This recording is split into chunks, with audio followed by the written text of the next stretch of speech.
Sambil kita menunggu Puan Fasya dan juga Puan Jana untuk join, mungkin kita boleh figure out what is your problem for this week.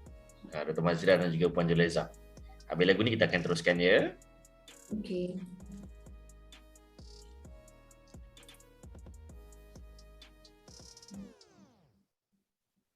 Alright, fantastic. So, morning leaders. Morning. How are you semua? Sihat? Sihat, Alhamdulillah sihat. Okay. So, apa yang you belajar daripada lagu tadi? Tadi tu. Okay. Virtual background tu tak ni virtual background saya tu sekejap Okay, tak apa. Sementara menunggu Dr. Mazira tukar background. So, I just nak wrap up untuk lagu tadi. Alright, so basically, it's all about, for me, the song is about dia related dengan stress management, dia related dengan human management. Alright. Kenapa saya membuka lagu tersebut adalah sebab I am facing human problems. And I believe you, Dr. Mazida dan juga Puan Juleza sebagai usahawan, dan you ada anak team, dan you akan facing the same issues. So cerita dia, it is supernormal, cumanya kita boleh go through atau tidak. So hari ni, kita agak santai sedikit. Kita mungkin akan buat slot seperti hari Rabu yang lepas, tetapi kita akan lebih spesifik kepada HR hari ini. Boleh? Boleh.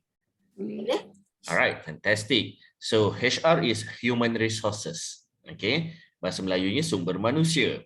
Tetapi ramai antara kita tak guna pakai kelebihan sumber manusia ni untuk bisnes kita. Setuju ke setuju? Setuju. Okay, why is that?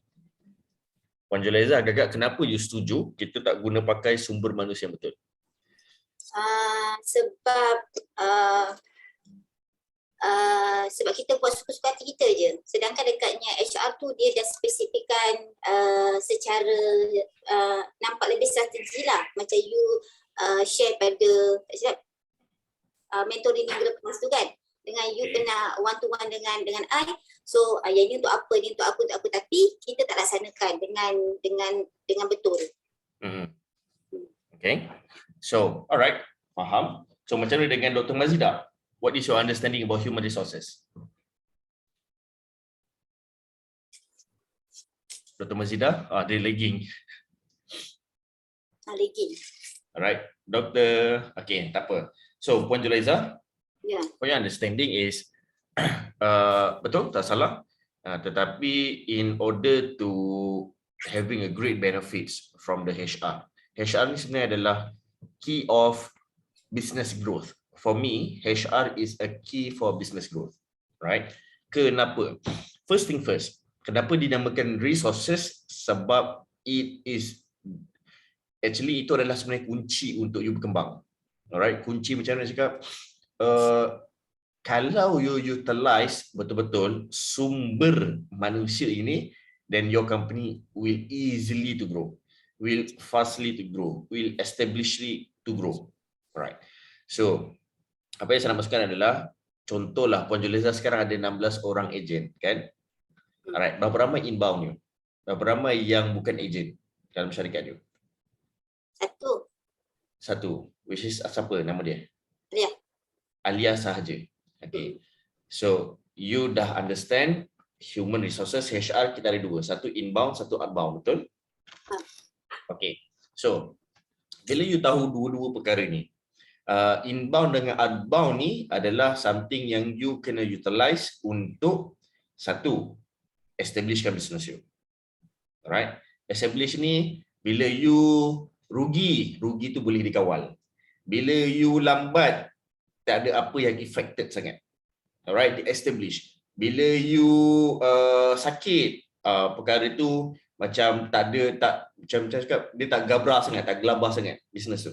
Sales tak jatuh sangat. Alright, di-establish. Okay. And also dia dah ada registration, dia dah ada, dia dah macam, dia tak adalah well known, tetapi dah ada database, dah ada client, dah boleh buat sales, you know. Kebanyakan department dah almost function. That is established. Department apa? First kali adalah marketing. Alright, tolong tulis. Kita ada beberapa department yang you kena take note untuk establishkan business. So, ini kita masuk business management sedikit. First thing first adalah department marketing. Alright. Kedua adalah department sales. Alright. Ketiga adalah department operation. Okay. Itu satu bahagian. Alright. Bahagian kedua adalah department HR. Department finance. Alright, dan department admin. Ini HR. HR ada 2. No. Satu tadi bahagian marketing, sales dan juga Dan operation. Ya. Satu lagi bahagian adalah HR, finance dan juga admin. Okey. Okay. So, apa perbezaan dua department, dua kelompok ni? Alright. Satu kelompok ada department, satu kelompok ada 3 department, satu kelompok lagi ada 3 department. Perbezaan adalah satu kelompok yang belah kanan adalah memasukkan duit. Alright. Kelompok yang sebelah kiri adalah menguruskan duit. Dapat poin Ju? Alright. Maksudnya anda marketing ni maksudnya menghasilkan duit, betul? Betul. Marketing, sales dan juga operation adalah aktiviti menghasilkan duit, memberanakkan duit. Alright? Melajukan duit, membesarkan duit and so on lah. Alright? Kedua adalah kategori menguruskan duit. Okay, menguruskan duit. Okay, inilah untuk establishkan business you, untuk sustain business you, untuk grow business you. Okay, ini bahagian management. On the other side tu belah kiri tu adalah untuk management. So, kebanyakannya kita gagal kat belah kiri. Kebanyakan usahawan yang starting, yang baru buat bisnes, yang so-called solopreneur, starterpreneur atau newbie and so on tu, mereka kuat pada belah kanan, iaitu marketing, sales dan juga operation. Mereka lah tukang hebahkan perkara, tukang hebahkan info, tukang hebahkan maklumat, flyers and so on. Mereka jugalah yang buat closing. Mereka jugalah yang buat conversion. Dan dalam masa sama, mereka jugalah yang buat kerja, operation. Alright, contoh, dia tukang kayu. Dialah yang potong kayu, dialah yang pergi call klien, closing, dia yang pergi bagi tahu, saya tukang kayu, saya buat kabinet. Alright, so all in one. So itu sebenarnya kategori self-employed. Right? So, the other side ni yang kita nak fokus. Okay? The other side ni sebenarnya kalau you dapat bina team dekat belah kiri ni, you akan naik kategori business. Alright? Business ni sebenarnya kalau nak ikutkan dia punya understanding, business adalah people make money for you. Alright? But before people make money for you, belah kiri ni you kena establishkan dahulu, iaitu HR, finance dan juga admin. So kalau you establishkan perkara ini, okay, you akan ada allocation untuk budget HR. You akan ada allocation untuk grow. Sebab you jaga finance you jaga cash flow you jaga you punya profit loss. Right? So this is super important. Okay? So bila you jago, chances, ni kita tak nak cerita grow kita belum cerita grow, bukan tak nak cerita, kita belum cerita grow. Chances untuk you sustain the business is almost there. Okay. Right? Okay. So bila you ada HR, you ada team yang betul, in-house yang betul, inbound yang betul, you ada finance, you ada allocation budget, you ada cash reserve, you ada saving, you ada budget for training, budget for development, and also you ada bookkeeping, you ada data, you ada client database, you ada file documents, you ada tax, you uruskan semua lah. Alright, so all these things yang membuatkan business you sustain. Macam mana you nak kategorikan business you sustain? Bila you tak ada dalam business you berjalan seperti biasa. Right? Bila you pergi bercuti, business tu walaupun you nak pergi bercuti ni, tetapi you tak ada beritahu, alah malah hari aku nak kerja, hari ni aku ingat aku nak pergi Switzerland selama 30 hari contoh. So you just go without any notice. You dah sampai sana, okay team, nanti Alia akan take over my place, so you just dengar je lah apa yang Alia cakap, just enroll macam biasa dekat Switzerland. So itu kategori sustain. Alright, macam mana nak sustainkan business. Okay. First thing first. Okay. You ada policies. Alright. You ada policies. Banyak lah, maksudnya bukan satu polisi, you ada banyak polisi. Okay. Polisi tentang undang-undang syarikat, undang-undang department, undang-undang roles, jawatan tu, position tu. Okay. So you ada apa lagi? You ada SOP, Standard Operation Procedure. SOP, okay. Okay. Walaupun dia dah tahu, tetapi you kena standby SOP in case dia terlupa. Okay. Sebab people will understand, people will remember you by practice. Okay. So apa lagi? You kena ada agreements. Alright. Official agreements atau NDA, non-disclosure agreement. Alright, macam Alia akan banyak sign agreement, general agreements and NDA. Itu Alia kena buat. You dah pernah buat untuk Alia NDA, Puan Ju? Offer letter ke apa? Maksudnya offer letter, maksudnya dia apa yang perlu buat, betul? Right. General agreements ni dia kira macam offer letter, dia punya JD, job description, dia punya macam like I don't know, any kind like general agreements yang biasa company boleh apply. But basically offer letter lah, offer letter, TNC, lepas tu JD. Agreements ni menandakan persetujuan. Ini yang kita kena jelaskan, apa tu agreement adalah agreement yang menandakan persetujuan atas syarat yang dikenakan atau klausa yang dikenakan. Alright, bergantung pada agreement tersebut. So NDA, non-disclosure agreement. Non-disclosure agreement adalah agreement non-disclosure agreement. Sekejap, saya type dekat chat room. Okay. ID tak ramai orang tahulah sebenarnya. Saya dah disclosure agreement. Okay, non-disclosure agreement. Okay, so NDA. NDA ni tak semua staff akan sign. Dia very specific. NDA ni okay. Tolong take note dalam nota projek. Sekejap. Okay, alright. 2 second. Okay. Okay dah 2 second. Okay, double 2 second. 4 second. Okay dah. Okay. Alright. So, kat sini I nak you faham NDA ni bukan semua staff akan sign. NDA ni hanya spesifik. Alright, sorry. Dia spesifik dan a few person saja yang akan sign, bukan semua orang akan sign. That is NDA. So NDA ni sebab tu nama dia non-disclosure. Sebab you tak boleh disclose kepada semua orang. You tak boleh ditunjukkan kepada semua orang. Sebab tu non-disclosure agreement. NDA ni yang biasa akan sign adalah PA, personal assistant. Alright, HR. Alright, HOD. Siapa lagi? HOD ni kalau macam you captain lah, leader, captain and so on. Storekeeper atau bookkeeper. Alright. And then yang ada specific rules. Alright, biasanya mereka akan sign NDA. Okay, contoh NDA. Contoh NDA adalah dia ada you ada sediakan kereta syarikat. JZ Agency ada sediakan kereta syarikat dan kereta syarikat ni dipertanggungjawabkan kepada Cik Alia sahaja.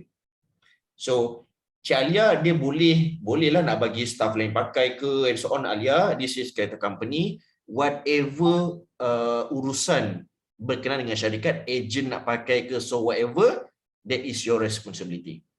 Alright, you akan jaga kunci, you akan jaga kereta, maintenance, service, lepas tu keselamatan dia and so on. So semua perkara tersebut you disclose dan you conclude dalam satu agreement dan you tak boleh disclose kepada orang lain. Hanya Alia saja dipertanggungjawabkan untuk kereta tersebut. Dia nak parking kat rumah dia ke, dia nak parking kat office ke, you dah tak risau dah sebab Alia dah sign non-disclosure agreement. Dan dalam tu juga nyatakanlah kalau satu kereta ni menjadi tanggungjawab you untuk jaga, di mana tanggungjawab tersebut adalah pertama menguruskan untuk staff guna pakai, ada login, ada logout, lepas tu ada maintenance, ada cuci kereta, lepas tu kena laporkan kalau ada kerosakan, laporkan kalau kena ada saman, kena top up touch and go berapa kerap, kena isi minyak berapa kerap. So semua tu detail dalam non-disclosure agreement. Right? So itu tentang kereta. Okay. Tapi ada setengah perkara memang company ada berikan handphone kepada beberapa staff. Most of them adalah department sales dan department marketing dan juga department branding ataupun PR, public relation ataupun CRM, customer relationship management. Alright? So semua yang related dengan klien lah basically. Alright? Maupun HR. Alright? HR akan banyak communicate dengan staff lah basically, dengan vendor. So mereka yang related dengan klien ataupun vendor, kebanyakan syarikat akan berikan handphone. So sesiapa yang memiliki handphone dalam syarikat agensi, ada 3 orang yang boleh pegang handphone ni, yang dipertanggungjawabkan untuk pegang handphone. So ada non-disclosure agreement untuk handphone sahaja. So dia memang ada macam tu. Contohlah petty cash. Ini ramai orang tak buat. Petty cash you beri pada siapa? Contohlah Alia pegang petty cash seminggu RM1,500. Ada non-disclosure agreement tentang petty cash. Okay. So kat sini dia kena beritahulah log in, log out, cash in, cash out. Lepas tu pula dia kena report. Macam mana report dia, kena WhatsApp saja ke, kena call ke, and semua detail. Alright. Tetapi mungkin you nampak, macam banyak je Alia kena sign agreement NDA ni. Alright. Kalau total lah, sebab dia PA, dia akan pegang banyak gila benda, termasuklah hal rumah tangga you pun boleh jadikan NDA. Okay. Di mana sebenarnya ni ramai orang tak buat sebab tu staff membawang pasal kita. Sebab tu staff bahan kita. Alright, staff boleh mengaibkan kita. Sebab kenapa? You tak letak NDA kepada staff yang tahu perihal peribadi kita. Alright. Dalam NDA ini, you tidak you diminta untuk datang ke rumah, ambil dokumen dekat rumah, darah-darah you akan diberikan kunci rumah and so on. So kita yang bagi you access, tetapi dilarang untuk menceritakan kepada rakan sekerja. Dilarang untuk mengambil gambar dalam rumah saya. Tidak dilarang untuk darah-darah. Adalah semua agreement dia. Alright. Saya kali nak masuk perlu memberitahu saya dan perlu memberitahu waktu masuk, waktu keluar and so on. Kenapa tujuan and so on. So adalah NDA. So bila PA ni akan ada banyak sangat things yang you akan appoint pada dia. So senang cakap, position PA, personal assistant, tak kisahlah siapa, you dah template kan. Ada satu NDA yang you kena sign. Dalam NDA tu ada cover kereta, ada cover telefon, ada cover petty cash, ada cover rumah, ada cover itu personal information, ada cover ini, ada cover adalah dalam 5-6 page yang dia kena understand dan dia kena follow. Right, dan benda semua you cover dalam NDA. Yes. Maksudnya contoh, PA ni kan contoh berkenaan dengan ambil contohlah yang cakap tadi, ambil kunci ke dekat rumah ke, data rumah ke. So benda tu kita kena masukkan dalam satu bahagian dan kita attachkan sekali dengan off letter tu. Betul. Okay. Dia bukan sekali dengan off letter, dia asing.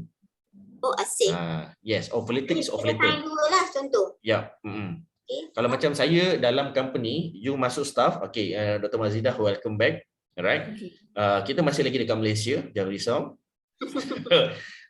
Kita tengah bercerita tentang human resources, especially department dan juga agreements. Okay.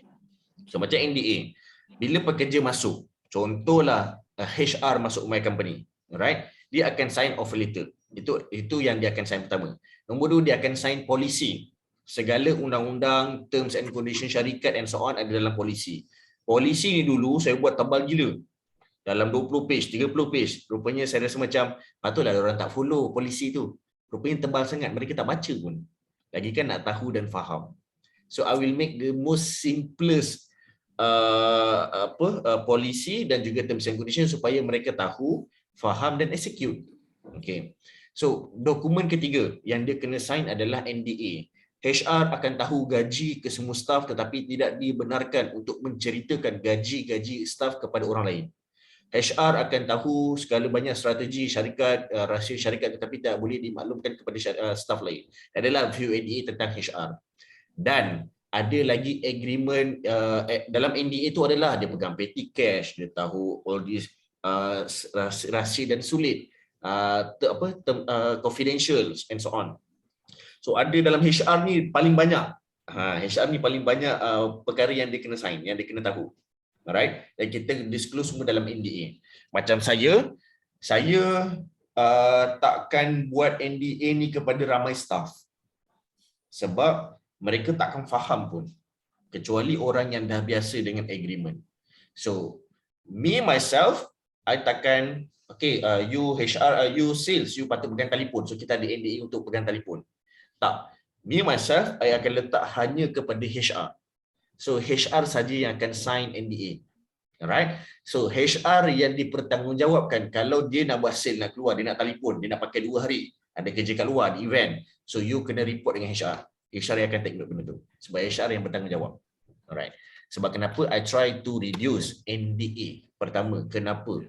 Sebab bukan semua orang nak faham pun NDA. Alright. Nombor 2, you buang masa nak edit, nak print dan juga nak appoint dia untuk sign. Nombor 2. Nombor 3, you buang duit nak print banyak. Nombor 4, you buang space. You dah print, you nak store. Dah penuh. Alright. Nombor 5, end up NDA tu tak di-enforce. Alright, so dia buang masa gila. Alright. Sebab dulu, kalau just for your information lah, bila I belajar bahagian documentation ni, kita ada satu rak yang tinggi dia lebih kurang 8 kaki. Dan panjang dia lebih kurang dalam 12 kaki. Semua dokumen ada. Oh, tengok, oh, bangga gila lah tengok dokumen cantik, warna-warni. End up, bakar je. Buat, tak boleh buat apa. Memang tak orang tak utilize pun, tak enforce benda tu. Saya rasa macam, oh, what a waste sebenarnya. Alright. Tapi kalau lagi bagus, alright, lagi bagus, you dapat buat, sekarang kan PDF dah boleh sign. So minta staff tu hanya sign dalam PDF saja, tak perlu print. Tetapi kalau boleh kurangkan sebab you akan susah nak cari. Mana NDA Alia itu hari tentang petty cash? You nak cari jadi macam buang masa gila. Alright, so try kurangkanlah segala all this agreement, paperwork and so on. Okay, sampai ni dapat? Okay, dapat. Kita just recap balik sebab Dr. Mazidah baru masuk. Dalam HR ni, nak menjadikan business you bagus, ada 3 step. Pertama, step establishment. Kedua, step sustain. Alright. Ketiga, step untuk grow. Alright. Step untuk establish adalah bila you have completed all this registration. Alright. Contohlah SSM ke, MOF ke, CIDB ke, atau dengan mana-mana badan JKR ke, online, I don't know, whatever it is. Alright, establish. Alright. Dan yang kedua, welcome sebelum tu, welcome Puan Nurjannah. Okay. They will be great kalau Puan Nurjannah dapat switch on video, switch on audio dan juga rename nama you. Okay. So, yang kedua adalah sustain. Macam mana you nak sustain business you adalah by having 2 kelompok dalam company you. Kelompok ni kita kategorikan dalam department. Kelompok pertama adalah kelompok yang memasukkan duit. Alright? Kelompok yang masukkan duit adalah kelompok sales, marketing dan juga operation. Kelompok kedua, kelompok yang menguruskan duit. Kelompok HR, kelompok admin dan juga kelompok finance. So, kebanyakan usahawan yang especially starterpreneur dan juga solopreneur, dia kelompok pertama, kelompok belah kanan, iaitu memasukkan duit saja. Sebab tu mereka tak ada masa nak grow. Sebab mereka tak sempat nak manage the money. Right? They just getting the money, lajukan duit tu, banyakkan duit tu, tapi tak ada masa nak menguruskan duit. Sebab tu, bila cash flow you tak cantik, you susah nak berkembang. You susah nak sustain. So you need a team to manage your money. This is a tips, I tadi tak share. This is a tips. Kalau you not macam cakap, I tak suka lah nak ada tim-tim macam ni, then you find a good partner to manage the money. Right?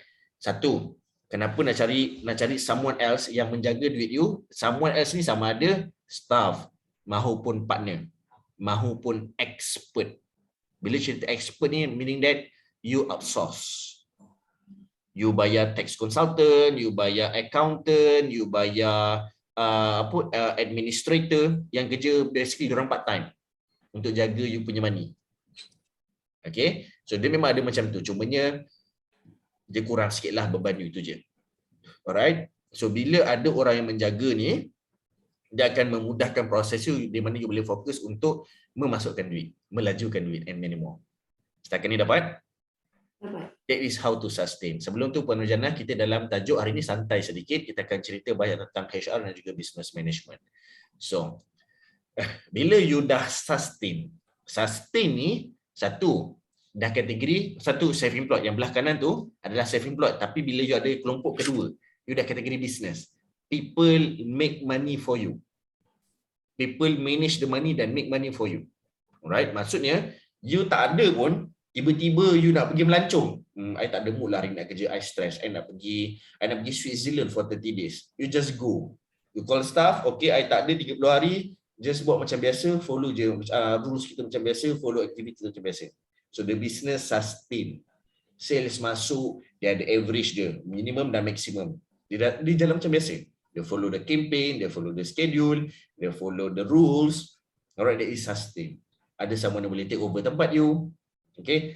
Dan ada someone yang boleh buat decision making and problem solving. Ini penting untuk sustain. Alright, tolong clear dalam buku nota you. To achieve sustain punya point. Ada someone yang boleh buat decision. Dia adalah decision maker. Dan dia adalah problem solver. Alright. Sebab tu you tak ada pun company you boleh berjalan macam biasa. So siapa mereka ni? Is basically macam Puan Julaiza, captain lah. Your captain, your leader. Alright. Kalau macam dalam company yang ada team, yang ada staff, alright. Basically mereka adalah HOD, mereka adalah top management atau C-suites. Mereka yang boleh buatkan keputusan tu je. Okay? Dapat? Okay. Contoh macam Puan Julaiza dan juga Dr. Mazidah, you tak ada top management, you hanya ada team. Macam mana team nak buatkan decision untuk you sediakan guideline. Kalau berlaku masalah ni, ini jawapan dia. Ada 3 jawapan. So you pilih berdasarkan keadaan semasa. Tu kita bagi tips extra lah. Okay. Kadang-kadang ada orang macam, coach, saya punya team ni baru 8 bulan. So I believe mereka tak tahu lagi nak buat the right decision making. Alright, okay, make sense. So you buat satu FAQ yang basically ada 3 jawapan dan 3 jawapan ni different based on different situation. You boleh sediakan, tak ada masalah. And if the problem dia macam merebak, dia dah buat dah FAQ tu, Puan, saya dah buat dah macam ni tapi dia makin jadi teruk lah, saya terpaksa telefon Puan. Okay, then you have to call me lah. There is no other solutions. Janganlah marah pula staff. Kau ni aku dah bagi FAQ. Ada banyak FAQ, takkan nak call aku juga. Nampak tak? Ada setengah perkara tu memang yes. Dia memang tak berani buat decision dan they have to call you dan you have to accept lah the call. You have to show the great leadership supaya dia mencerminkan diri you. Okay. Setakat ni dapat? Okay, dapat. Then, how to grow? Let's talk about grow. So, bila you nak grow business you, first thing first. For sure lah. You should have agak-agak apa yang you kena ada dulu. Sebelum saya nak bagi ilmu ni. Apa yang you kena ada dulu untuk grow? First thing first.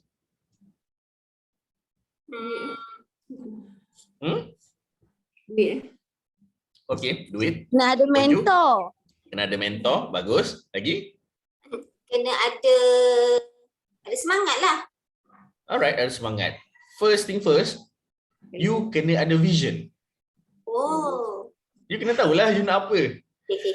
I ada duit, I ada mentor. Tapi nak ke mana? Kejap, nak apa Macam, faham tak? You kena ada vision. You kena tahu what is your next step. What is your next stage. What is your next target. You kena ada vision. Sebab tu, ada orang buat 10 years target, 5 years target, 3 years target, 1 year target, 1 quarter target, 1 month target, 1 week target. Semua ada. Right? Macam me myself, I buat 1 day target. I tahu apa yang I nak next 10 years. I tahu. I crystal clear. Tetapi I tak fokus pada perkara tersebut. I fokus pada daily target. But once daily target achieve, automatically weekly target achieve. Automatically monthly target achieve. Automatically quarterly target achieve. Automatically annually target achieve. Right? Bila sampai annual, baru saya buat audit. Okay.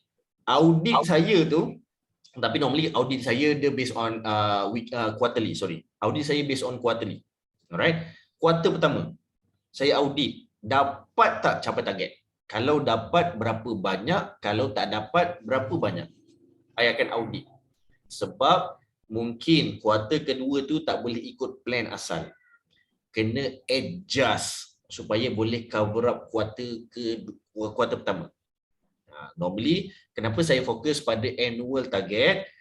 Kenapa saya fokus pada daily target? Sebab kalau hari pertama tak capai target, hari kedua saya dah speed up. Saya dah double up supaya saya tak affected pada quarterly target.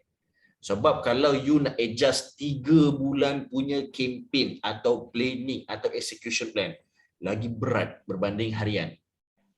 Alright? So better you adjust harian. Tetapi this is the tips I nak bagi kat you. Okay? Tahu tak? I believe Puan Ju pernah join my program tentang marketing training. Kenapa saya set target saya untuk 3 jam sehari? Siapa nak tahu? Siapa nak tahu? Okay. Kenapa saya set target 3 jam sehari? Coach ada mention kan, orang kita produktif dalam 3 jam saja sebenarnya. Yes, exactly. Pertama sekali adalah kebanyakan manusia, kebanyakan staff kita, in fact diri kita. Kita hanya boleh produce quality result in the first 3 hours. In the first 3 hours bukannya I dah bekerja 16 jam ni. I rasa 3 jam terakhir tu yang paling quality. Tak. Dia in the first 3 hours. Okay. So, itu yang pertama. Betul, Dr. Mazidah. Alright, congratulations. Tepuk sikit. Alright, Dr. Mazidah ingat lagi. Okay. So, yang kedua, kenapa I target untuk 3 jam sahaja? Contohlah, I target sales 5 juta setahun. Bila I masukkan strategi dan I acknowledge, dalam masa sejam, you kena achieve at least dalam RM1,600. 3 jam RM1,600. Okay. Sorry, 1 jam RM1,600.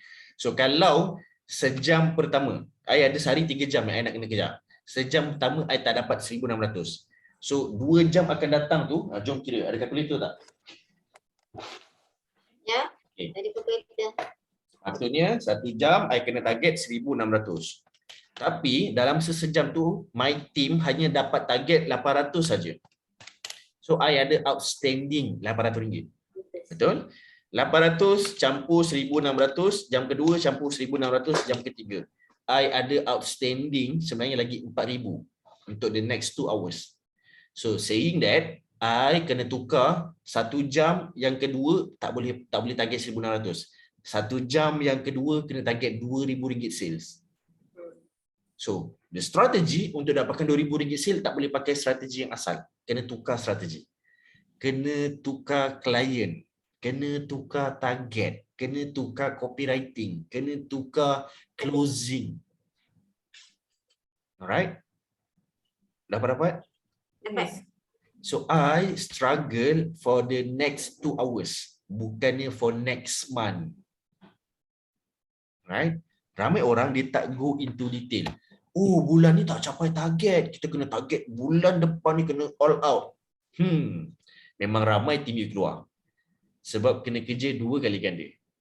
Right? Dia macam you tengah minum air Starbucks. Sekali dapat lagi satu, air tea live. Okey, boleh layan. Tetapi lagi sekali dapat air ais kepal. Ini tak larat ni, out ni. Semua sejuk ni, batuk ni. Right? Dia akan somehow dia akan out terus. Walaupun benda tu macam best. Bagi you best lah sebab you dapat kejar target, tapi team you belum tentu best. Sekarang ni dapat? Puan Rujana dapat? Puan Jana dengan kita ke? Dapat. Fantastic. Okay. So now you kena grow your business. First thing first adalah you kena tahu vision. Alright. So bila you dah tahu you nak ke mana, nombor 2, you kena ada desire. You kena ada passion. Kenapa you nak kena pergi? Right? Ramai antara tim kita, setuju tak saya nak tanya? Ramai antara tim kita sebenarnya dia tak follow instruction kita. Dia tak follow kita punya target. Sebab dia tak tahu apa dia nak buat dengan target tersebut. Okey lah ni aku dah dapat 3,000 sebulan. Just nice lah. Dulu dapat 2,500. So dia dah achieve, dia dah complete. Dia tak ada next target. Alright? Next target ni bila nak cerita, bukannya selepas dia dapat 2,500. Next target cerita waktu first day dia masuk ke company. Faham? Yes, faham. First day masuk ni, apa yang kita nak tunjukkan? Sebenarnya kita tunjukkan dia career path. Perjalanan career dia sepanjang dia duduk kat company you. Ni saya bagi contoh. Saya akan masukkan HR dan juga digital marketer dalam my team. Tetapi mereka masuk ni bukan level intern, bukan level general, bukan level junior. Mereka masuk level executive. Masuk-masuk terus eksekutif. Sebab kenapa? Kita memang open eksekutif, kita bayar pun gaji RM3,000 ke atas. Kita bagi requirement, job description, semua kategori yang standard eksekutif. Tetapi dia yang kita namakan dia first layer management. First team yang masuk ni, dia boleh skip. Daripada eksekutif, dia akan skip kepada managerial terus. Right? Tetapi if you want to go this managerial position, you can achieve beberapa KPI. Yang KPI ni kita letak sebab kita letak deadline 6 bulan saja. You boleh naik manager. Sebab the next pada bulan ke-7 tu kita nak kembangkan lagi team, kita nak tambah lagi 30 orang. So kita nampakkan dulu perjalanan syarikat. Ini syarikat sekarang kosong, tak ada sesiapa. This is our master plan, this is our roadmap. Kita nak pergi ke mana? So nampak. This is apa yang kita akan pergi dengan team. Sekarang kosong dan masuk 5 orang, kemudian kita akan beranak 30 orang, stage ketiga kita akan tambah 110 orang lagi. Whereby office sebelah ni kita akan sewa, kita akan tempatkan mereka selebihnya dekat sini, kat sini. Biar dia nampak dulu perjalanan syarikat. Baru mereka rasa confident. Then, baru tunjukkan career path. This is you, now, interview, kemudian eksekutif, kemudian managerial. You skip beberapa position. Kenapa kita benarkan? Sebab kita nak grow cepat. Selepas manager, kemungkinan you lambat naik pangkat. Tetapi kenaikan gaji you akan berlaku seperti biasa. Sebab dah tak ada pangkat dia nak achieve. Kecuali dia jadi manager dan ada satu tu jadi HOD. Atau kita terus naik pangkat kepada C-suite. You jadi CMO, you jadi COO, you jadi CEO, you jadi kita boleh letak level macam tu. Tetapi tangga pangkat tu dia dah berkurang sebab dia dah lompat jauh. Cuma tangga gaji tu masih lagi ada. So career path ni nak kena tunjuk apa? Pertama sekali, kena tunjukkan dia first day datang ke company you sampai dia take over syarikat you. Alright, sampai dia take over syarikat you. Macam mana dengan saya? Saya bukan BSN ni bukan saya punya. Kenanga ni bukan saya punya. Ya, betul. Alright. I nak tanya, XJZ agency ni adalah company siapa Puan Jo? Saya. KBIS ni company siapa? Dr. Mazidah? Saya. That's your company. Agency you. Cuma you pakai produk orang. Tu je. So you kena ada someone yang take your place, yang take over tempat you. Alright? Ada orang, no, I don't want to give anyone, I nak letak anak-anak I. Okay, you structure lah anak you. Sama macam you structure your team. I tak nak, ibu tak nak, kamu semua habis je SPM terus masuk kerja dengan ibu. Ikut je apa ibu suruh. Tak, proses dia sama macam staff.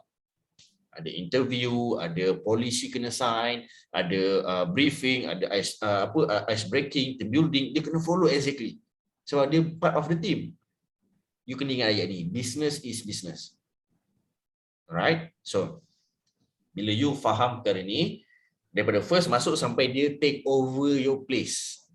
So, tapi ini company I. Ya. So, apa salahnya? Agak-agak saya nak tanya Puan Ju dan you Dr. Mazidah dan juga Puan Nur Jannah. Boleh ke staff yang basically strangers take over your company agak-agak? Boleh. Kenapa you nak benarkan Puan Ju? Sebab contoh kalau macam-macam I lebih, maksudnya kita boleh dapatkan idea, first idea. Okay, yang second bukanlah yang idea tu benda yang pertama, tapi antaranya lah idea. Yang kedua, senang kita nak bagi I senang lah. Kalau macam dengan family ni agak berat sebab I ada pengalaman. Sebab kalau dengan family ni dia macam Alah tak apalah mak aku, tak apalah bini aku kan, tak apalah laki aku kan. Tapi dengan orang lain, kita boleh ada ketegasan kat situ. Profesional lah. Sebab I tahu lah sebab I memang dah pernah bekerja dengan family. That's why dalam I punya company tak ada pun nama husband. Tak ada. I sendiri. Sebab I senang nak buat keputusan. And then kalau macam I beri arahan kepada orang lain, so mereka lebih profesional untuk menerima berbanding dengan family sendiri. Macam contohnya I dengan Emilia kan, bila bercakap ni, bila ada idea je, masing-masing bertegang. So kat situ tak nampak profesional lah sebenarnya. Terutama bila kat office, bila ada discussion ke apa, dia mula buat muka. So I tak suka. Tapi kalau I nak bantai, nak sebab betul-betul lah. Sebab tu maksudnya kalau I cakap benda, apa yang cakap tu betul, disalah I kena asingkan diri dia tu sebagai orang lain juga. Tapi macam mana dengan Empire Puan Julaiza? Okay. Untuk Empire actually memang bila I tak ada, sebab macam kita, bila kita dah jadi agency manager, kita boleh transfer kita punya business ni kepada anak family kita.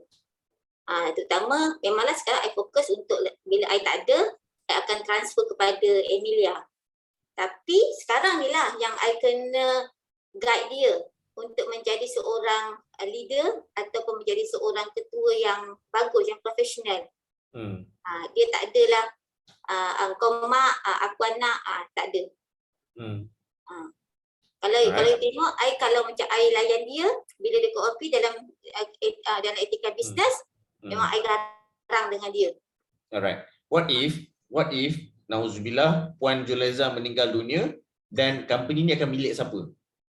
Dia lah. Kenapa? Sebab dalam ProBSN, dalam kita punya bisnes ni, kita tak boleh serahkan kepada orang lain, dia kena dalam family juga. Okay. Tetapi kita boleh naikkan mereka untuk kenaikan untuk growkan bisnes kita lah, bisnes I lah. Contohnya sekarang I UM, I mesti nak jadi AM. Supaya bila nak naik AM, I kena jadikan mereka ni orang, tak kira macam Ain, 3 kapten I tu kan I kena naikkan. Supaya I boleh kembangkan bisnes, boleh kembangkan pendapatan. That's why I tanya dengan you hari tu. Macam mana kalau I daripada enterprise, I nak convert kepada Sdn Bhd. Sebab bila Sdn Bhd ni yang I tahu, terutama bila kita sikit lah I tahu, tapi tak adalah 100% I tahu. That's why I tanya dengan you kan. So macam mana, jadi kat situ kita ada macam mana cakap kalau enterprise bila I meninggal, everything tu semua tu dia adalah dia punya bukan cakap problem, tapi macam mana cakap Dr. Masjidah faham kot. Dr. Masjidah ada dah? Macam itulah. Sebab sekarang ni memang I tengah berfikir macam mana I nak buat ni sebab kita, bila umur kita dah 40 lebih, 46 kan. So semua I fikir. I fikir tentang harta, nak wasiat, nak tu nak ni kan. Sebab I punya business ni, kalau I tak naik jadi AM, I tak boleh nak transfer I punya JZ ni kepada my daughter. I tak nampak anak yang lain boleh ambil. Just dia saja. That's why I tak paksa, tapi dia nampak benda ni business ni dia memang boleh pergi jauh. That's why dia resign kerja dia yang lama tu. Walaupun dia ada gaji besar, tapi dia resign. So dia nampak kat sini. Okay. Alright, fantastic. So, macam mana dengan Puan Jannah? Puan Jannah mana Puan Jannah? Tak nampak Puan Jannah ni. Puan Jannah tengoklah wajah. Baru rasa seronok. Rasa seronok. Salam.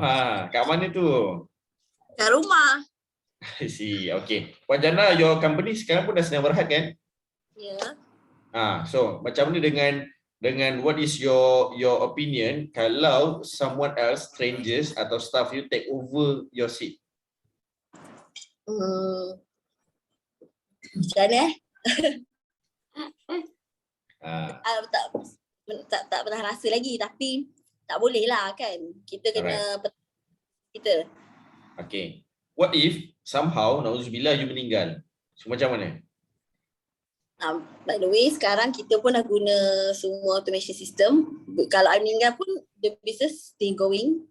Okay, bagus. Tapi macam mana dengan empire you? Macam dengan family. Betul lah. Okay, let me help you guys. So normally, sebab tu penting ya, you punya equity, you punya share. Banyak share you. So you kena ada satu agreement yang di mana you buat dengan lawyer.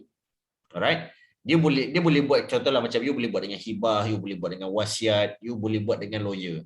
So dalam lawyer ni ramai orang tak nak invest, ini adalah corporate punya part. You kena meet up corporate lawyer untuk buat satu agreement, satu undang-undang di mana andai katalah you meninggal, share ni adalah milik kepada anak-anak you. Walaupun anak-anak you tak pandai buat bisnes. Right? Share is just a share. Alright, dia adalah board director saja. Alright, dia bukan individu yang buat kerja. So dia ada equity kat situ. Okay? So sama ada equity tu untuk dia pegang atau dia boleh jual. In fact, dia boleh letak agreement, equity ni contohlah I ada share sekarang ni 62% dalam syarikat. Alright? So this 62% my equity dalam syarikat, andai kata saya meninggal, lawyer akan take over dan akan appoint kepada my daughter, my son, my wife, my mother, I don't know. Alright? So kat sini lawyer akan jaga you punya hak. Right? Dan andai katalah kat sini kalau contoh saya, selagi anak-anak ni belum berumur 25 tahun, segala share ni tidak boleh dijual, dipindah milik. So dia kena hold. Takut I risau anak-anak I jadi mata duitan. Oh, bapa aku dah meninggal, rupanya ada 1.3 million milik aku. Anak ada 3, so seorang dapat 1.3 million. Selepas accumulate 62%. So takut anak-anak ni jadi rambang mati, dijual. Okay, baik Puan Ju. Right? So dia jual saham ni. So saya tak akan benarkan selagi umur dia tak sampai macam ni. So lawyer akan jaga agreement tu. Right? Sebab kita nak bagi dia tempoh matang, kita adalah few things yang kita dah discuss. Dan lawyer akan advise, kenapa bapak you tak kasih you jom 25 sebab dia nak you macam ni, macam ni, macam ni. So lawyer akan pantau. So lawyer akan dapatlah commission dia based on that. Right? Tu you kena cerita dengan corporate lawyer. Okay.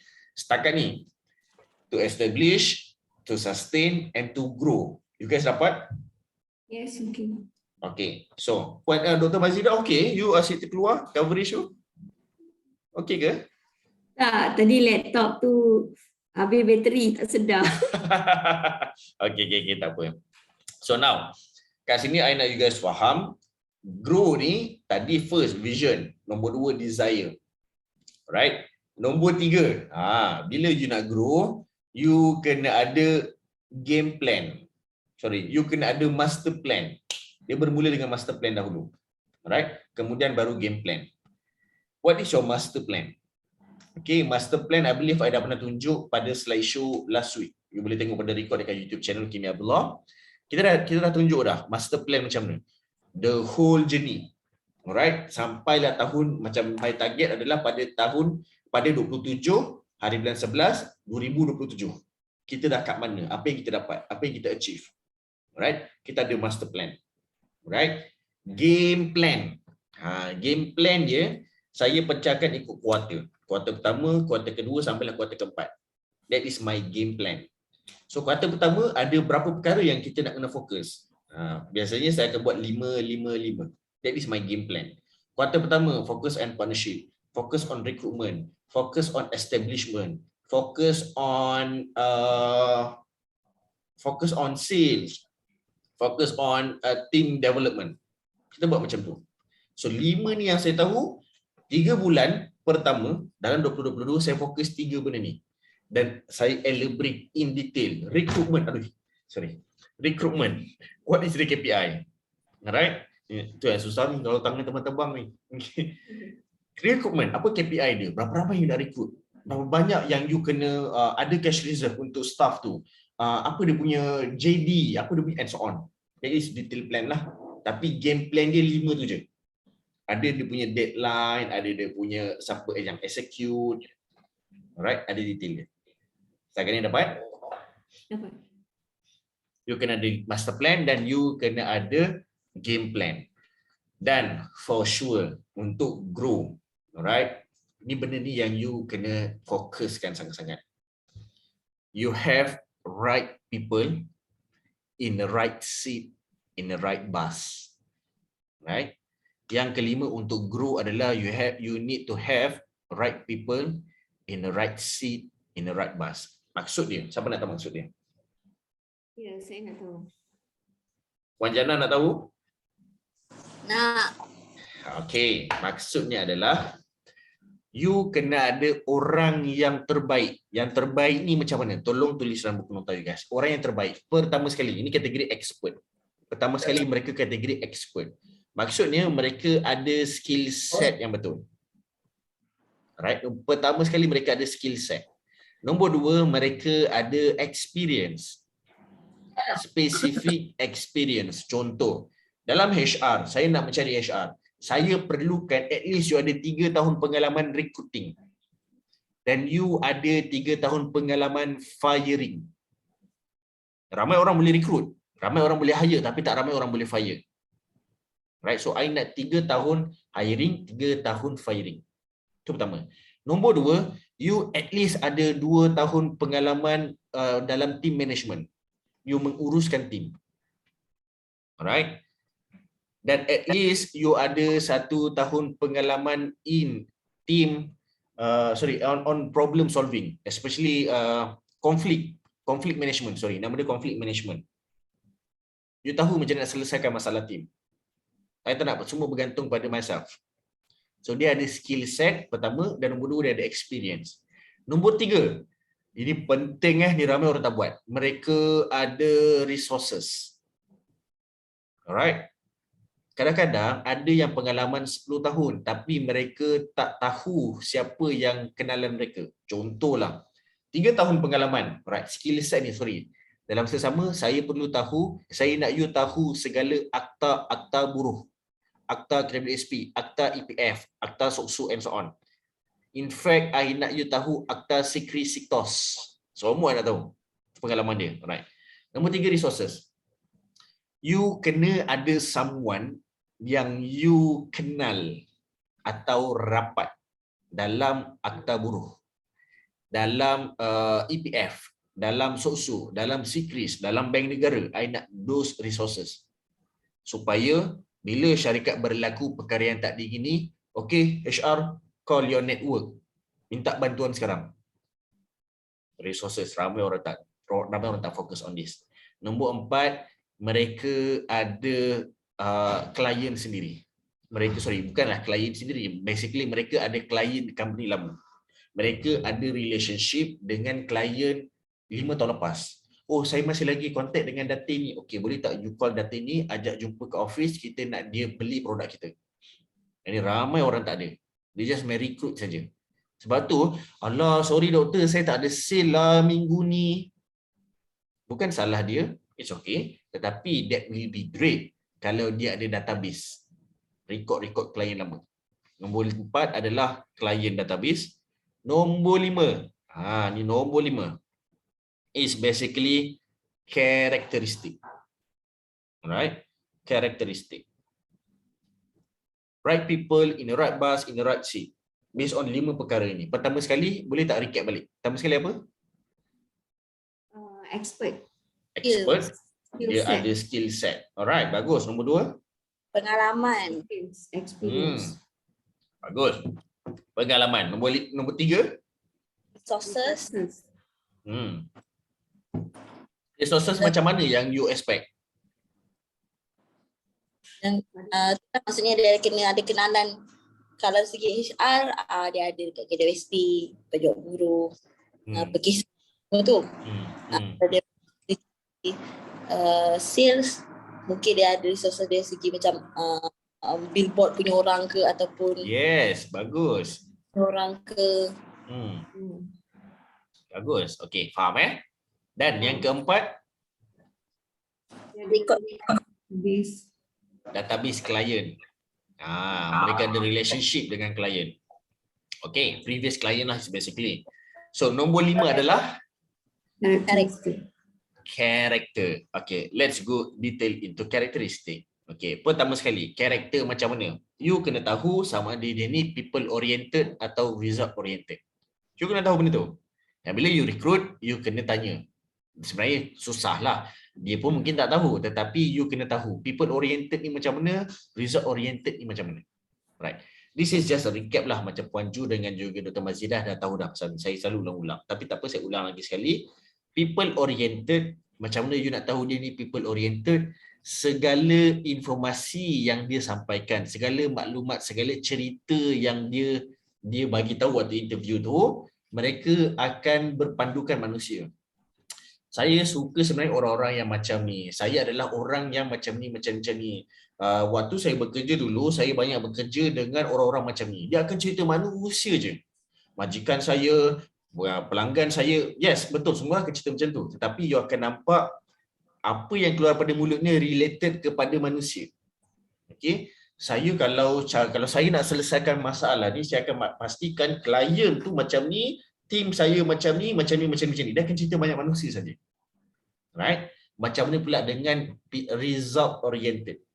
Result oriented ni dia akan nampak jelas kalau you dengar dia sebut nombor. Sebab tu saya selalu kadang panggil numbers oriented. Alright? So result oriented ni contohlah, okay, HR macam mana kalau you nak selesaikan masalah lambat? First thing first, saya kena tahu dia lambat berapa lama. Sebab dia letak nombor. Dia lambat seminit ke, lambat 3 minit ke, saya kena tengok dia lambat berapa minit, berapa lama. Berapa kerap dia lambat. Saya letakkan nombor. Alright? Saya kena tengok juga masalah dia waktu tu. Kalau isu dia berat yang membuatkan saya tak boleh tunggu lama, related dengan masa. Alright? Dan saya akan keluarkan surat pertama. Nombor juga. So dia ni adalah result oriented. Okay? So dia tak panggil orang, dia macam panggil dia. Dia, orang tu, saya, macam tu. Very simple, tapi you akan nampak dia banyak kepada ke arah oriented to numbers. Dapat Alright, karakteristik tu pertama. Karakter yang kedua, you boleh nampak cara dia sampaikan informasi. Macam saya tangan terbang-terbang. Body language saya macam tu. Dan kebiasaan orang macam ni, orang yang visual. Right? Ada orang auditory. Ada orang kinestetik. Dia bergerak. Saya macam ni, dia tunjuklah semua benda. Alright, dia kena ada benda yang dia pegang, pen ke, and so on. Kinestetik. Dan digital. Oh, ini resume saya, dia tunjuk kat iPad dia. Oh, kalau macam ni, tu orang yang digital. VAKD. Visual, auditory, kinestetik dan juga visual, digital. So, you kena tahu dia ni jenis macam mana. Right? Dan karakter yang ketiga. Okay. You nak tengok dia ni laju atau tidak. You boleh tengok berdasarkan cara dia bercakap. Alright. Ada orang kalau dia bercakap, dia akan bercakap secara berhemah. Orang macam ni kalau masuk company you memang you stress, Dr. Mazidah. Right? Sebab Dr. Mazidah bukan orang yang macam tu. Dr. Mazidah orang yang laju. Alright. So bila you tahu you laju, you kena tahu dulu you macam mana. You janganlah hire orang yang perlahan. Alright. Macam you bawa kereta, you tak rushing ni, tetapi memang your character, your style bawa kereta memang lane kanan, memang cocok untuk kereta lain, memang main high beam tu. Aku tak rushing lah, tapi memang aku nak cepat, aku tak ada masa nak tunggu. Walaupun you sampai awal, better awal daripada lambat. This is your fundamental. Tetapi macam itulah you kalau ada staff. You duduk belakang buntut orang yang perlahan. You akan stres. Dia ni aku dah high beam pun tak nak ke tepi. Aku nak potong dia tak bagi. Samalah macam staff. You ni tak faham ke saya suruh cepat? Baik puan. Okey, insya-Allah doktor. Saya backhand. Stop. Tak adalah. So saya tak boleh tahan. Saya instan, saya jadi selaju. So bila saya nak hire orang, saya akan tengok cara dia bercakap. Okey, kalau nama saya adalah macam ni, saya berumur macam ni, saya duduk sini, pengalaman kerja saya adalah laju gila dia bercakap. Alright? Dan you boleh acknowledge orang tu bagus atau tidak, laju dia tu, laju yang bersasul atau dia macam kantoi ke atau macam pelat ke and so on, atau laju yang memang naturally laju. Saya akan pilih orang yang naturally laju sebab dia bercakap benda yang betul. Dia tahu apa yang dia cakap basically. Unless, saya sebenarnya, dulu pengalaman saya macam ni. Last time saya ada buat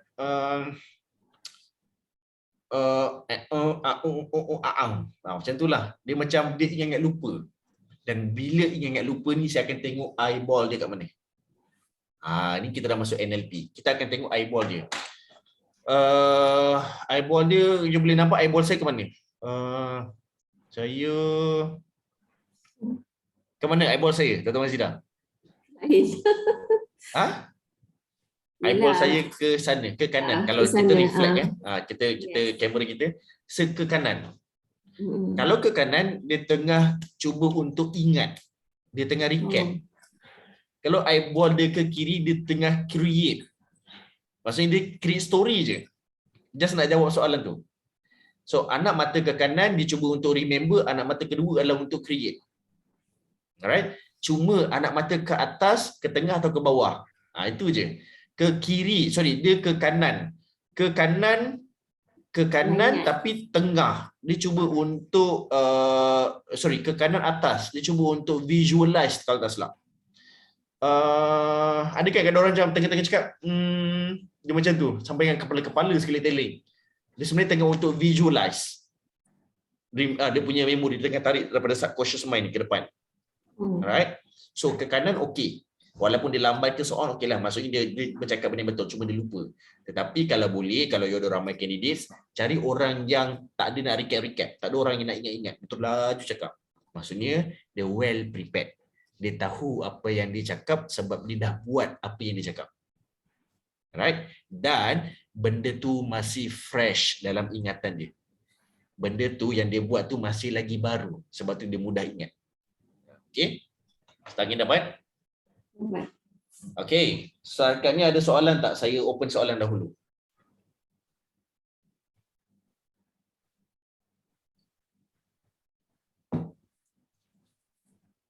Puan Jannah, Puan Ju, Dr. Mazidah ada soalan? So far tak ada. Alright, fantastic. So, bila you dah tahu all these things is super important. Jom kita masuk macam mana nak cerita HR. Nampak tak mukadimah dia dah 1 jam suku. Okey. Mukadimah dia dah lama gila. Alright. Sebenarnya apa yang saya ceritakan dekat you guys tadi itulah tagline kami. Wake up, get up, move up. You kena establish, you kena sustain, you kena grow. Alright. Kita dah cerita tentang move up. Alright. Ada 5 perkara. You kena ada vision, you kena ada desire, you kena ada apa lagi? Master plan, dan you kena ada game plan lagi. Kena ada apa tadi? Right people, right seat, right bus. Orang terbaik. Yes, you kena ada expert lah saya cakap. Right, yang kelima tu you kena ada expert. Right? Dan bila you ada expert, what is the characteristic for your expert? Agak-agak. Tadi saya cerita, jom kita recap balik. Okay. Result oriented, kena ada vision. Betul doktor, tapi yang cakapkan expert yang terbaik tu bila mereka ada skill set, mereka ada pengalaman. Expert, skill set, experience, resources, relationship, database, clients, semua tu. And karakteristik. Karakteristik tu barulah yang tadi tu. The people oriented ke atau apa VAKD atau those things lah. Okay. So now bila you dah tahu perkara ni, let's utilize your HR. Alright. Kalau you tengok my master plan, I hanya structure I ada 60 muka surat dalam master plan. 60 page dalam slideshow I tu. Banyak gila, tapi I rasa dia akan jadi kemungkinan 80 ke 82 page. Alright. Kenapa jadi macam tu? Apa yang I buat adalah page pertama sampai page ke 42. Itu je yang I buat. Page 43 sampailah yang ke 60 atau 82 bergantung kepada expert tu. Ini I bincang dengan Datin Fazmi semalam.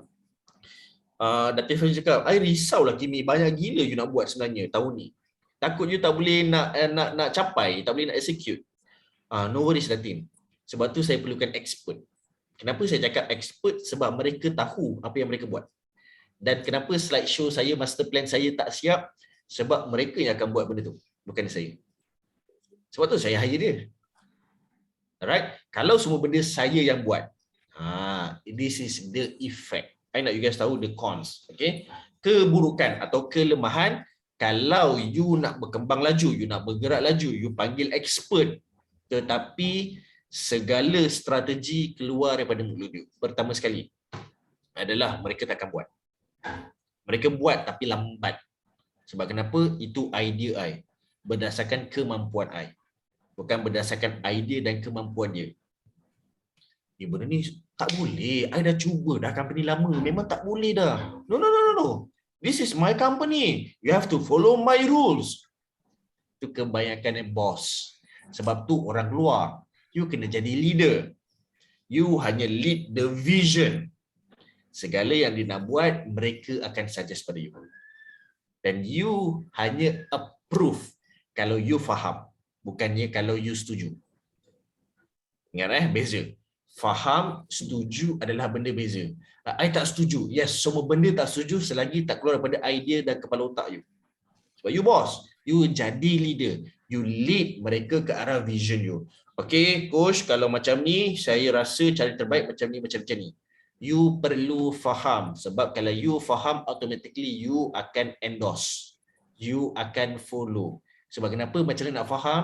Bila you nampak result daripada idea dan juga strategi mereka. Okay, contohlah saya ambil bahasa mudah ni. Takut you guys complicated sangat.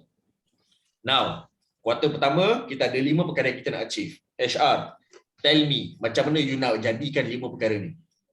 Okay, Cik Kimi, based on my experience, macam ni, saya ingat saya susun macam ni. Okay, tell me why.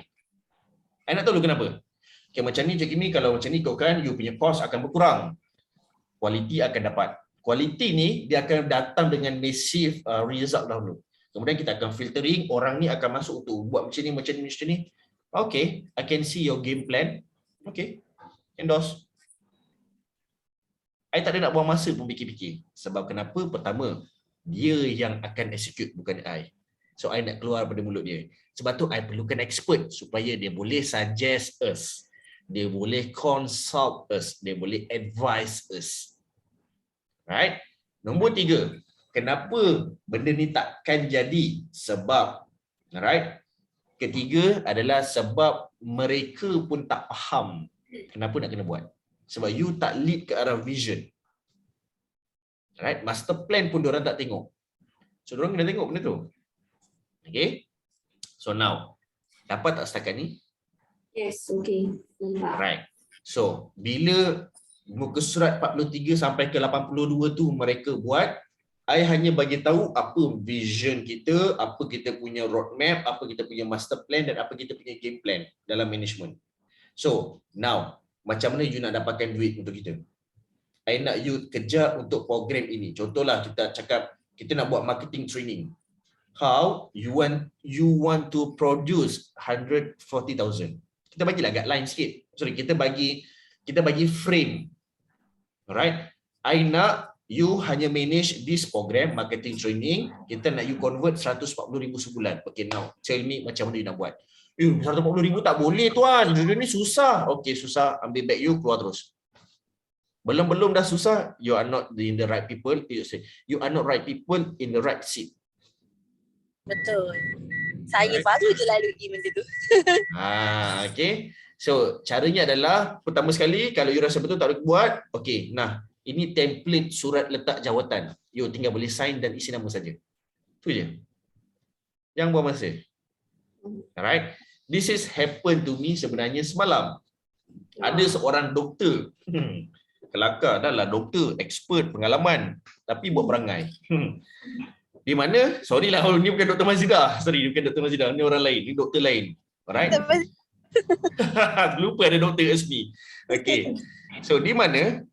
Me, myself, I adalah sebagai head. Dan I diberi tugasan. So, kita appoint people, right people. Sebab you doktor, I tahu you, dia medical doctor. Dia sibuk. Dan I tahu dia sibuk macam mana dan kita tak appoint dia sebagai leader. Dan dia terasa. Kalau I tahu macam ni, baik I tak payah buat itu, ini, dan macam yang buat yang bertanggungjawab adalah me, myself. Dan kalau program ni tak berjalan seperti yang dirancang atau dijangka, I akan dipersalahkan, bukan you. So, suka hati aku lah nak lantik siapa. Sebab I know right people. Alright. So bila dia macam terasa dia tak jadi leader. I have title, I have achievement, I dikenali ramai. Kenapa I jadi assistant semata-mata? I tak jadi leader. No, Kimi, you are wrong. You are totally wrong. You silap and so on. Macam ni lah. If you think you tak suka, you can leave. That's it. Okay, I leave the group. Pop, left.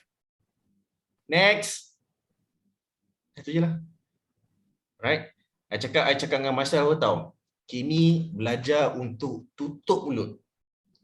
Belajar untuk fokus pada benda yang mendatangkan duit. Tu je. Yang kita namakan dia income producing activities. Kalau you nak fikir sakit hati, you nak fikir bengang, memang I maki-maki je orang tu. Alright? Tapi fikir balik, no. Sebab itulah rezeki kau tak besar sebab kau sibuk nak maki orang, kau sibuk nak kepoci, kau sibuk nak terasa. Sebab you fokus pada tempat yang salah. You fokus pada IRA, Income Reducing Activities. Fokus pada benda, walaupun you sakit hati, fokus pada benda yang mendatangkan duit, yang menghasilkan duit. Alright? Now, I nak lupakan. Switch. Okay. Call. Sis, mana? Free tak? Jom, kita ngopi kejap. Jangan cakap I nak release stress. Sebab you masih fikir pasal dia. Jom ngopi kejap, I need some idea. How to execute this plan. I tengah nak buat produk ni sebenarnya. Just distract yourself, your focus ke arah benda yang mendatangkan duit. Alright? Dan another bala datang daripada telefon. Another bala datang. Kimi, I supposed to have title. Kenapa you tak letak my title? Oh my God. Okay, sorry, Miss, I will put your title. In fact, sampai pagi ni contact. Kimi, kalau you tak letak title, I sekarang I tak nak join program ni, I takkan bantu you. Rasa macam, come on, I buat. Sabarlah. Macam aku tak ada kerja lain pula. Faham tak? Ada orang dia memang dia gilakan ke arah mana tu. Miss, I will rename your title, but not now. Alright? You have to understand, bukan ini saja kerja hakiki I. Alright? Sometimes, people not understand you. Sorry, I betulkan. Most of the time, people not understand you. Right? So, bila orang tak faham you jangan buang masa bagi orang faham you. Sebab no matter how, mereka tetap takkan faham. Right? This is nama dia conflict management. Semua dekat kepala kita. I selalu cakap dengan Masyam, no, Kimi. Kau jangan layan orang macam tak kisahlah dia nak marah kau ke, dia nak cerita buruk pasal kau ke. Yang parasit tu, seorang dua je. Lagi 30 orang tu, semua puji kau. Kenapa you nak fokus pada parasit? Conflict management. Alright? Yang sakit hati dengan you tu 5 orang je. Lagi 200 orang tak tahu pun cerita ni. Bila you buka mulut, 200 orang tahu. Siapa yang salah? Salah you. You yang sampaikan aib tu. Alright? Conflict management. Right? Distract your stress kepada something good. Kepada IPA. Fokus baru. Dapat? Alright. So, kita ada beberapa minit lagi untuk habis. Siapa ada soalan? Kita open soalan dahulu. Dr. Mazidah, Puan Ju dan juga Puan Nurjannah, ada soalan? Tak ada. Okay, fantastic. So, saya baru je lalui apa yang kau cakap ni. Yang which is saya hari tu yang saya bagi tahu kat coach tu kan. Lepas tu, staff saya yang semua tu resign. And then sekarang saya rasa macam okay, maksudnya ni adalah masa yang terbaik untuk kita reduce staff and kita maksudnya kita tak perlu simpan lah staff yang toxic lah senang cerita kan. Nampak tak sebenarnya bila benda ni berlalu, you tenang, nombor 2 you akan nampak lagi banyak peluang. Tapi semalam masa dia resign, saya sakit hati jugalah kan. Terutamanya yang paling saya sakit hati sebab manager saya sendiri pun macam komplot dengan diorang. So saya macam okey. Berapa ramai semua yang keluar Puan Jannah? 4 orang. Which is 4 orang. orang tu adalah yang menjaga site yang aiskrim tu. Okey, tak apa. Saya pernah lalui di mana situasi macam Puan Jannah, the manager pun komplot dengan staff tetapi kesemua 8 orang keluar. Saya masuk office, waktu tu kilang, kita ada kilang besi. Saya masuk kilang saya, kosong dengan dokumen-dokumen 9. Alright. So waktu tu dia bukan dia sakit hati je. Dia rasa macam gila tiba-tiba. Macam tu lah lebih kurang. So that's normal, tapi kebaikan dia. Kenapa saya cakap pada Puan Jannah, you lagi tenang, you akan nampak lagi banyak peluang. Bila kilang saya diperlakukan, bisnes kilang besi saya diperlakukan sebegitu. Satu rasa macam push. Benda yang 2 bulan konflik yang dalam pening kepala, end up hilang sebab orang yang buat konflik tu dah tak ada. Automatically hilang. You stress lah, tapi bila duduk, fikir balik macam dulu, saya smoking. Sorry tu silap. Dulu saya smoking. So, macam fikir, saya rokok. Alah sebenarnya aku dah tak ada masalah dah sebab masalah tu dah keluar daripada company. So, okay, what's next? Bila saya fikir balik, okay, aku nak buat apa bisnes, fikir. Waktu tu memang smoking je, macam apa aku nak buat sebenarnya? Okay lah, macam ni lah. Kau jangan buang masa, why not kau sewakan je kilang? On the spot saya ambil telefon, saya snap, saya masukkan dalam Facebook, saya terus post, petang tu ada orang kontak, terus datang, terus bayar deposit. Rupanya daripada I keluarkan duit beribu-ribu, waktu tu dalam tak banyak lagi, keluar dalam dekat 2,500 untuk tapak 1 ekar, kilang 1 ekar. I sewakan balik dengan harga dekat 5,000. Masalah hilang, I tak payah fikir, bisnes tu tutup dan I dapat profit hasil daripada rental. Nampak tak? Lagi banyak peluang you dapat. Alright. So, this is something I nak you guys understand. Problem, tadi I dengar satu podcast, problem is a must kalau you nak grow. Masalah ni wajib datang kalau you ada intention untuk grow. In fact, Allah memang turunkan jalan you macam tu. Sebab tu dalam Al-Quran cakap kalau dalam masa 40 hari you tak terima masalah atau musibah, something bad will happen. Yang lagi teruk. Alright? So bersyukur sebab kenapa Allah cakap apa tau? Allah nak dengar apa yang keluar daripada mulut you kalau masalah tu datang. Sudah. Malaikat bagi tahu, hamba kau ni mengeluh. Bagi lagi masalah. Right? Astaghfirullahalazim. Hamba kau ni cakap astaghfirullahalazim. Okey. Tulis rezeki untuk dia. Alright? Hamba kau ni bersyukur dengan masalah ni sebab dia dah expect masalah ni akan datang. Gandakan lagi rezeki ni. Right? Sebab tu pentingnya macam mana kita respon. Alright? I dapat masalah ni. Jangan ni. Malaikat tengah nak tengok ni. Apa kau cakap macam ni? Malaikat tengah nak tengok ni. Diam je. Waktu tu my wife ada kat sebelah. Alright? Macam, B, kenapa ni? Macam tengah sarapan masam ni muka. Tak apa lah. Sakit perut. Nak yak-yak-i. Macam tu. Tajalah. Saya suka gurau dengan my wife. Alright? Diam je. Alright? Adalah sikit. Adjust kat yang tu. Okay lah, dah. Jangan cerita. Once you cerita, you akan simpan dekat memori you. Sebab you cakap, telinga you dengar, telinga you simpan kat sini. Maklumat tu simpan kat sini. Alright? Dan you kena always positif. Cakap apa tau? Kini first thing first, senyap, malaikat tengah nak dengar apa yang kau cakap. Tu first thing first saya cakap. Nombor 2, Allah nak tengok macam mana kau respons dengan masalah ni sebab rezeki kau bergantung pada macam mana kau selesaikan masalah ni. Atau kau hadapi masalah ni. Alright? Okay. Aku dah expect dah benda jadi. Right? Sebab tu dulu kita ada belajar kan, wish the best, expect the worst. Right? Bulan 1, I can say I banyak sangat tak capai target. Bulan Januari. Which is I fully concerned on that. Tetapi alhamdulillah, ada ni benda ni Allah nak bagi ni, apa dia Allah nak bagi aku ni. I selalu fikir macam tu. Apa rezeki Allah nak tunjuk aku ni? Kejap-kejap. Apa dia rezeki ni? I try to find out. Rupanya rezeki dia Allah bagi orang yang betul. Alhamdulillah, I blast iklan dekat indeed.com. automatically agensi pekerjaan bagi pekerja, Indeed bagi pekerja, tiba-tiba ada orang kontak nak bekerja, dan di mana orang ni I interview sekali, perfect yang karakter I cari, skill set I cari, pengalaman I cari. So insyaAllah esok kita akan interview ke office, next week mari kita terus jalan kerja. So, oh ini rupanya rezeki Allah nak bagi. Okay, alhamdulillah. Sabar. Wah, petang tu dapat lagi masalah. Astagfirullahaladzim.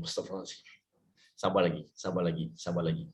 Alright. Sebab tu dalam banyak motivation words dan juga motivational video yang saya tengok, satu perkataan yang saya ingat sebab kenapa benda ni akan keluar daripada mana-mana mulut speaker. Patient is the most best tools bila you sebagai usahawan. Patience, sabar. Number 2 is gratitude, bersyukur. Right? Number 3 adalah move forward atau fall forward, bukannya fall backwards. Alright? Kalau you nak jatuh ke depan, at least you ke depan. You jatuh tapi jatuh yang ke hadapan. Alright? So far dapat Dr. Mazidah, Puan Julaiza dan juga Puan Nurjannah. Alright, fantastic. Kita dah capai waktu almost pukul 11. Okay. So I wish you guys dapat banyak maklumat dan juga informasi dan juga strategi pada hari ini. Alright. Kita banyak berceritakan tentang business management dan juga human resources. Okay. So setakat ni ada soalan sebelum saya tamatkan sesi ni? Ada. Alright, kalau tak ada, jom kita ambil gambar. Kita minta Puan Jannah untuk onkan kamera sekejap. Kita ambil gambar dahulu. Okey. Alright. 1, 2, 3. Alright, sekejap lagi 1. 1, 2, 3. Okey. So, puan-puan semua, you guys kena utilize.